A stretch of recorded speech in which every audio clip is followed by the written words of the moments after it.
कभी ऐसा हुआ है तुम एक छोटी सी चीज़ डिसाइड करना चाहते हो, जैसे कौन सी मूवी देखनी है, और आधे घंटे बाद भी तुम बस स्क्रॉल ही कर रहे होते हो।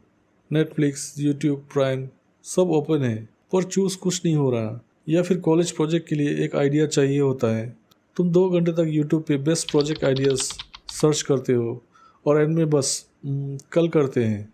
ब्रो, यही है एनालिसिस पैरालिसिस। हम सब करते हैं ये गलती। कभी जिम शुरू करने का मन होता है तो यूट्यूब पे 20 वीडियोस देख लेते हैं।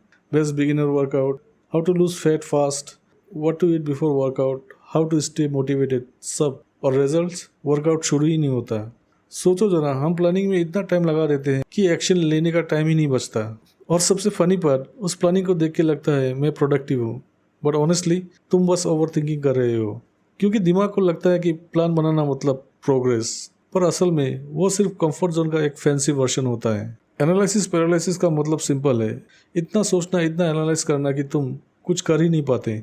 ये वही मोमेंट होता है जब तुम एक डिसीजन के 10 प्रोस और कॉन्स लिख लेते हो और एंड में कंफ्यूज हो जाते हो कि क्या सही है।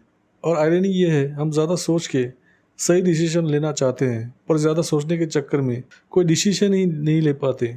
सो बेसिकली सोच इतनी हो जाती है कि एक्शन मर जाता है। तो फिर करना क्या चाहिए, कैसे निकले इस लूप से?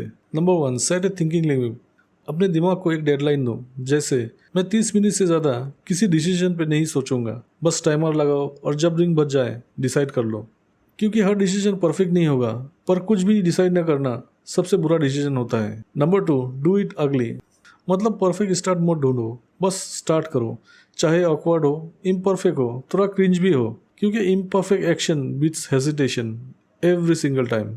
और सच कहूँ तो कोई भी चीज़ शुरू में थोड़ी मेसी ही होती है। पहला वीडियो वर्ड लगता है, पहला जिम सेशन अनकंफर्टेबल, और पहला आइडिया हाफ बेक, पर वही अगली स्टार्ट एक दिन तुम्हारा प्राउड मोमेंट बनता है। Number 3, trust experience over imagination. सोचने से क्लैरिटी नहीं आती, करने से आती है। तुम प्लान बना सकते हो, नोट्स लिख सकते हो, पर जब तक कुछ ट्राई नहीं करोगे माइंड कन्फ्यूजन से बाहर नहीं आएगा। जैसे ड्राइविंग, तुम मैनुअल पढ़ के एक्सपर्ट नहीं बन सकते। रोड पे निकलने से ही स्टीयरिंग की समझ आएगी। तुम जितना करोगे उतना सीखोगे, तुम जितना सोचोगे उतना फंसोगे। सोचना ज़रूरी है, पर बस उतना ही जितना एक्शन को गाइड करे, ना कि रिप्लेस करे। Number 4, stop collecting, start applying.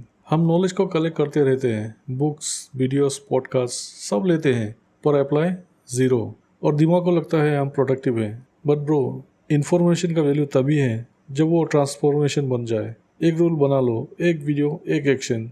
जो सीखा उसका छोटा एक्सपेरिमेंट तुरंत करो, क्योंकि जब तक सीखा हुआ चीज़ यूज़ नहीं होता वो सिर्फ मेंटल क्लटर बन जाता है। Decide fast, fix letter.